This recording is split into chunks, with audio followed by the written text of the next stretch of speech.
श्री परमात्मने नमः। श्रीमद् भगवद गीता के 16वें अध्याय का महात्म्य।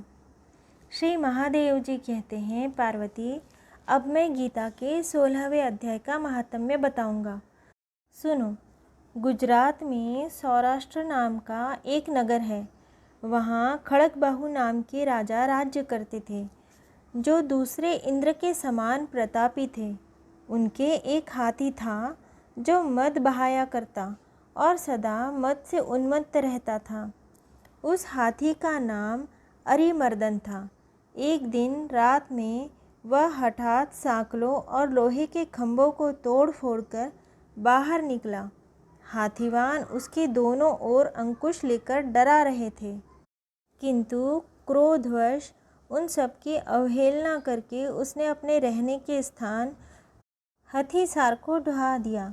उस पर चारों ओर से भालों की मार पड़ रही थी, फिर भी हाथीवान ही डरे हुए थे। हाथी को तनिक भी भय नहीं होता था।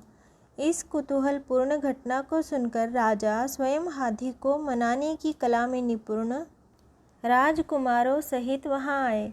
आकर उन्होंने उस बलवान दंतैले हाथी को देखा। नगर के निवासी अन्य काम धंधों की चिंता छोड़कर अपने बालकों को भय से बचाते हुए बहुत दूर खड़े होकर उस महाभयंकर गजराज को देखते रहे। इसी समय कोई ब्राह्मण तालाब से नहाकर उसी मार्ग से लौटे। वे गीता के 16वें अध्याय के अभयम आदि कुछ श्लोकों का जप कर रहे थे। पूर्ववासियों और पीलवानों यानी महावतों ने उन्हें बहुत मना किया, किंतु उन्होंने किसी की भी नहीं मानी। उन्हें हाथी से भय नहीं था, इसलिए वे विचलित नहीं हुए। उधर हाथी अपने फूत्कार से चारों दिशाओं को व्याप्त करता हुआ लोगों को कुचल रहा था। वे ब्राह्मण उनके बहते हुए मद को हाथ से छूकर कुशलतापूर्वक निर्भयतापूर्वक निकल गए। इससे वहाँ राजा तथा देखने वाले पूर्ववासियों के मन में इतना विस्मय हुआ कि उनका वर्णन नहीं हो सकता है। राजा के कमल नेत्र चकित हो उठे थे। उन्होंने ब्राह्मण को बुला सवारी से उतरकर उन्हें प्रणाम किया और पूछा, ब्राह्मण, आज आपने यह महान अलौकिक कार्य किया है, क्योंकि इस काल के समान भयंकर गजराज के सामने से आप सकुशल लौट आए हैं। प्रभो, आप किस देवता का पूजन तथा किस मंत्र का जप करते हैं, बताइए। आपने कौन सी सिद्धि प्राप्त की है? ब्राह्मण ने कहा, राजन, मैं प्रतिदिन गीता के 16वें अध्याय के कुछ श्लोकों का जप किया करता हूँ। इसी से ये सारी सिद्धियाँ प्राप्त हुई हैं।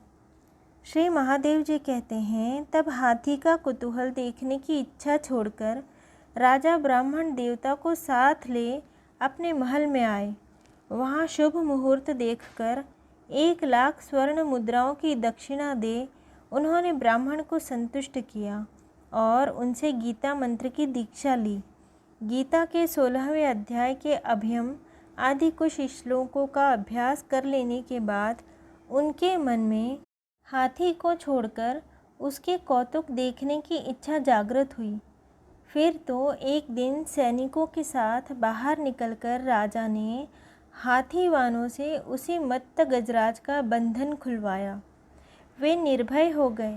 राजा के सुख विलास के प्रति आदर का भाव नहीं रहा। वे अपना जीवन तृणवत समझकर हाथी के सामने चले गए। साहसी मनुष्यों में अग्रगण्य राजा खड़गबाहु मंत्र पर विश्वास करके हाथी के समीप गए और मद की अनवरत धारा बहते हुए उस गंड स्थल को हाथ से छूकर सकुशल लौट आए। काल के मुख से धार्मिक और खल के मुख से साधु पुरुष की भांति राजा उस गजराज के मुख से बचकर निकल आए। नगर में आने पर उन्होंने अपने राजकुमारों को राज्य पर अभिषिक्त कर दिया तथा स्वयं गीता के 16वें अध्याय का पाठ करके परम गति को प्राप्त किया।